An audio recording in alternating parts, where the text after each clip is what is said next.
Mahal na ng pamahal ang presyo ng bigas dahil sa issue sa supply. Kaya mungkahin ng DTI, tayo na ang mag-adjust at humanap ng alternatibo sa bigas para makatipid. Pasok naman ba yan sa pantasan ng mga apps natin? Bigyan ng mukhang balita, Mobile Journal Patrick Lahi. Sabi nila, kung mahal mo daw, maging loyal, huwag ipagpalit.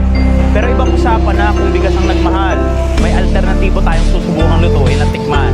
Dahil sa patuloy na pagtaas ng presyo ng bigas, nirekomenda ng Department of Trade and Industry na ibahin na lang